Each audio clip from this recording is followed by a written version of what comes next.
आपका यूनिक प्रज्ञान यूट्यूब परिवार में हार्दिक स्वागत है, वंदन है, अभिनंदन है। प्यारे साथियों, पाठचर्या होने वाली है काफ़ी महत्वपूर्ण, क्योंकि आज की इस पाठचर्या में हम एक ऐसे रचनाकार के बारे में करने वाले हैं अध्ययन, जिन्हें आधुनिक युग का कबीर के नाम से भी जाना जाता है। जी हाँ दोस्तों, हम ऐसे रचनाकार की बात कर रहे हैं जिन्होंने समन्वय, मतवाला और सुधा जैसी पत्रिकाओं का संपादन किया और जिन्हें छंदों का गुरु तो छायावाद का रुद्र आदि के नाम से भी संबोधित किया जाता है। तो साथियों, अब आप समझ चुके होंगे कि हम चर्चा कर रहे हैं ऐसे रचनाकार की जिसका नाम है सूर्यकांत त्रिपाठी निराला। सूर्यकांत त्रिपाठी निराला जी पर चर्चा हो रही है। और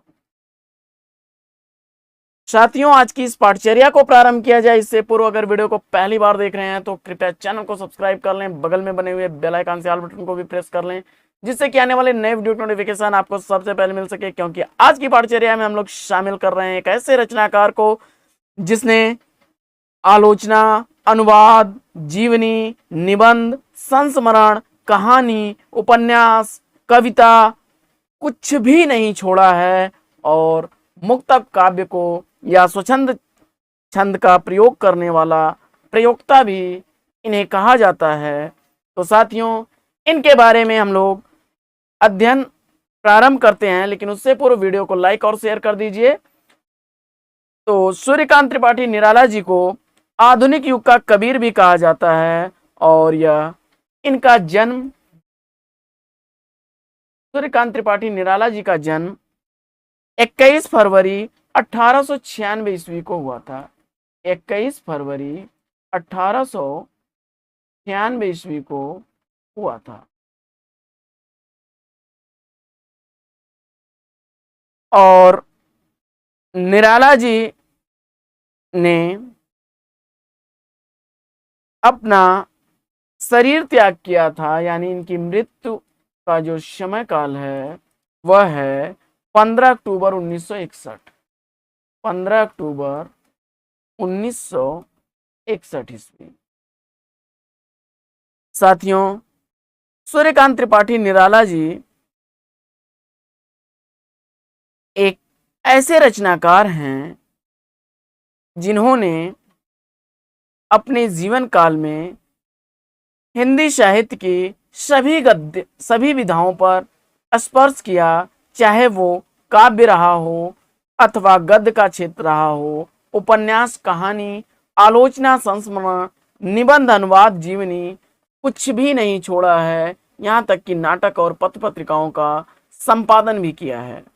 और निराला जी एक ऐसे रचनाकार हैं जिन पर बहुत सारे आलोचनात्मक ग्रंथ भी लिखे गए हैं। तो साथियों, यह जो है निराला जी के संदर्भ में कुछ विचारकों के कथन देख लेते हैं हम लोग। तो नामवर सिंह जी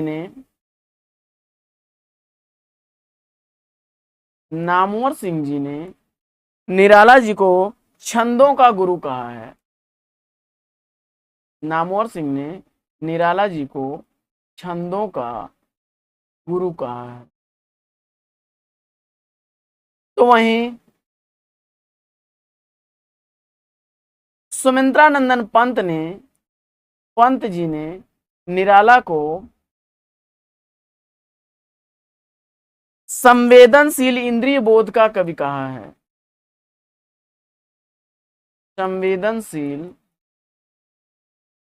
इंद्रिय बोध का कवि कहा है।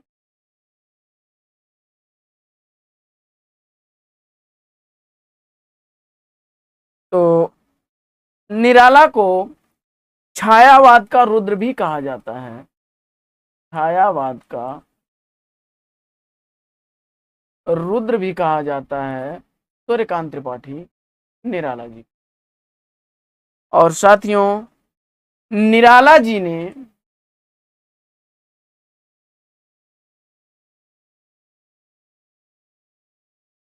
निराला जी ने कब्बित को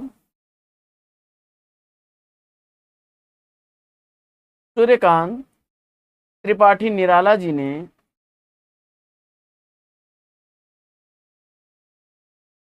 सूर्यकांत त्रिपाठी निराला जी ने कव्वित को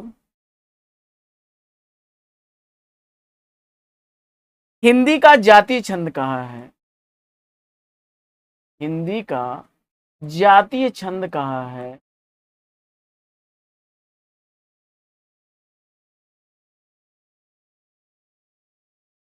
यानी कव्वित को हिंदी का जातीय छंद कहने वाले हैं सूर्यकांत त्रिपाठी निराला जी ने। निराला जी अद्वैत दर्शन से प्रभावित रचनाकार हैं। अगर दर्शन की बात की जाए तो छायावाद के 4 स्तंभ निराला, प्रसाद, वर्मा यानी महादेवी वर्मा और पंत, ये 4 स्तंभ माने जाते हैं, जिसमें सूर्यकांत त्रिपाठी निराला जी जो हैं यह अद्वैत दर्शन से प्रभावित रचनाकार हैं। अद्वैत दर्शन से प्रभावित रचनाकार हैं। तो वहीं जयशंकर प्रसाद जी शैव दर्शन से प्रभावित रचनाकार हैं। शैव दर्शन से प्रभावित रचनाकार हैं। जबकि महादेवी वर्मा बौद्ध दर्शन से प्रभावित रचनाकार हैं। वहीं सुमित्रानंदन पंत जी अरविंद दर्शन से प्रभावित थे। तो साथियों, कभी कभी प्रश्न पूछ दिया जाता है कि सूर्यकांत त्रिपाठी निराला जी किस दर्शन से प्रभावित रचनाकार हैं, तो इसका जवाब हो जाएगा आपका अद्वैत दर्शन। और अगर निराला जी के काव्य रचना के संदर्भ में कहा जाए तो इनकी जो भाषा है, काव्य भाषा निराला की काव्य भाषा शुद्ध साहित्यिक खड़ी बोली है और इनमें प्रसाद और ओज गुण की प्रधानता है।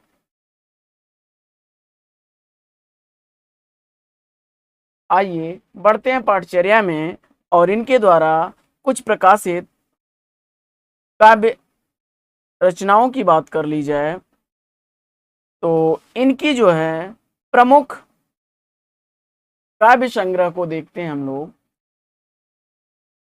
काव्य संग्रह में अनामिका,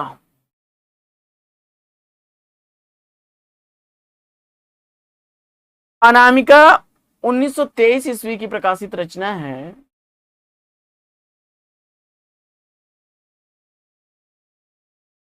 और इसमें कुल 9 कविताएं छपी थी।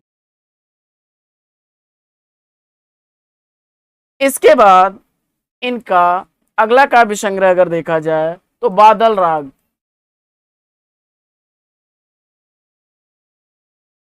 राग यह 1924 ईस्वी की प्रकाशित रचना है। इसके बाद परिमल,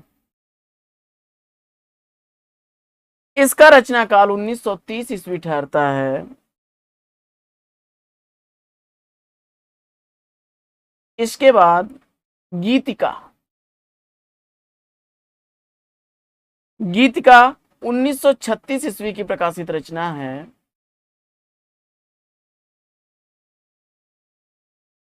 तो वहीं राम की शक्ति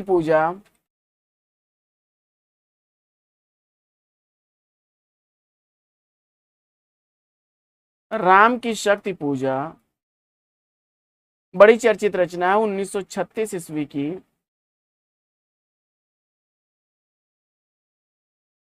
इसके बाद बड़ी चर्चित रचना है पूछी जाने वाली इनकी रचना तुलसीदास।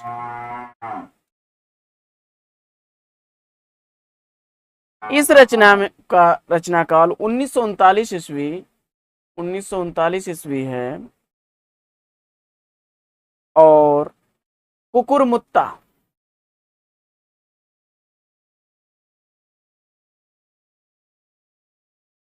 कुकुरमुत्ता 1942 ईस्वी की प्रकाशित रचना है। अणिमा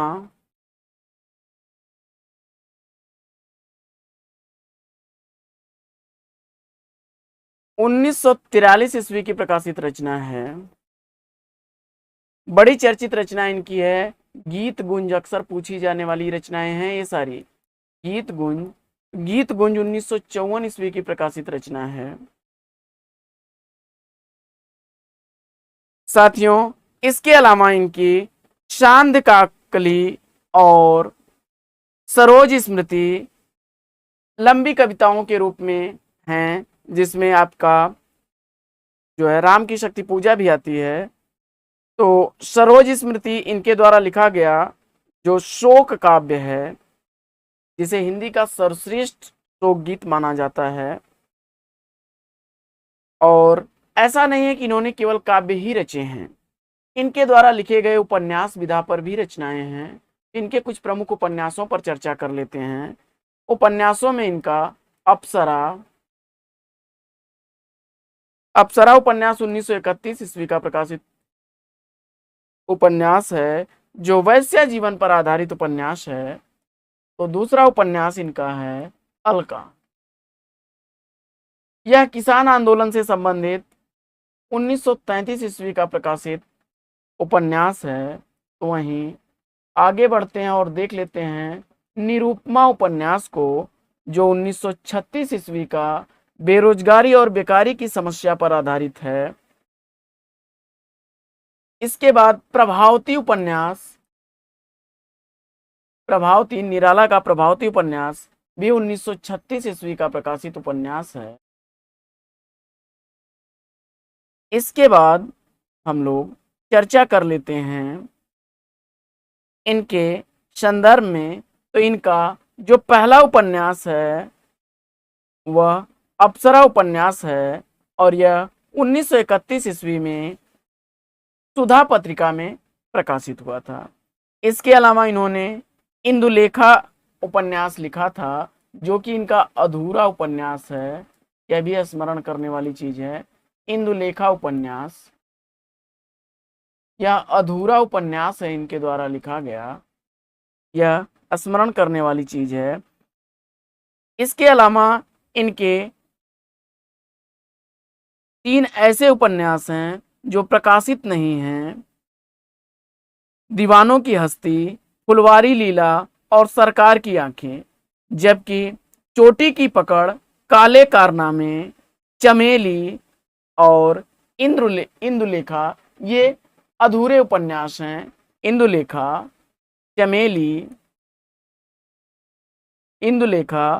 चमेली, काले कारनामे, चोटी की पकड़। काले कारनामे, चोटी की पकड़,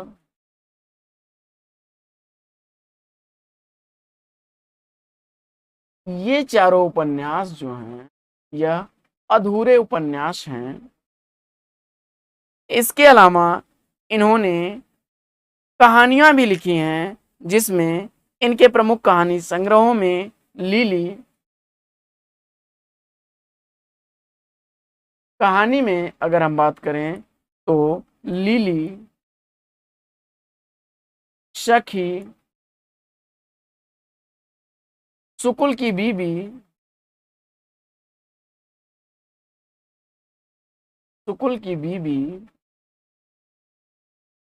चतुरी चमार,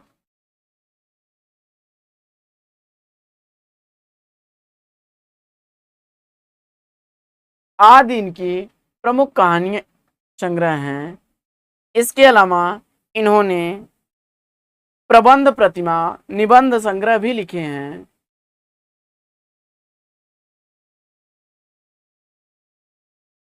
निबंध संग्रह में प्रबंध प्रतिमा,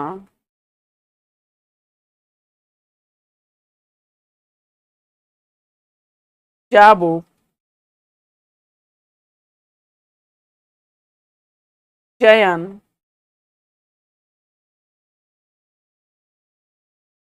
हमारा समाज बाहर भीतर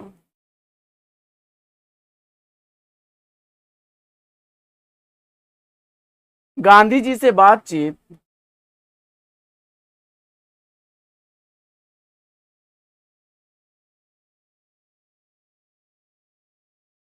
ये इनके द्वारा लिखे गए कुछ कुछ प्रमुख निबंध संग्रह हैं। इसके अलावा इन्होंने जो है लिखा था आलोचना भी, रविंद्र का विताकानन, पंत जी और पल्लव, ये इनके द्वारा लिखे गए आलोचनात्मक ग्रंथ हैं। इसके साथ साथ इन्होंने जीवनी विधा पर भी रचना की है। जीवनी विधा पर भी रचना की है। जीवनियों में भक्त ध्रुव, भक्त प्रहलाद,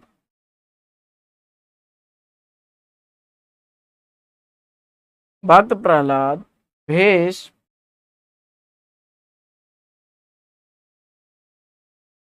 महाराणा प्रताप,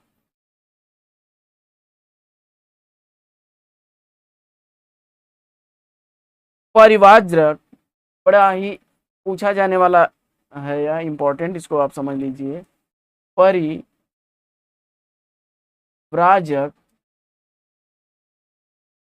यह रामकृष्ण परमहंस की जीवनी है। रामकृष्ण परमहंस की जीवनी है। तो ये थी कुछ प्रमुख रचनाएं। इसके अलावा इन्होंने नाटक विधा पर भी काम किया और प्रमुख नाटकों में इनके द्वारा लिखा गया समाज, शकुंतला और उषा अनिरुद्ध,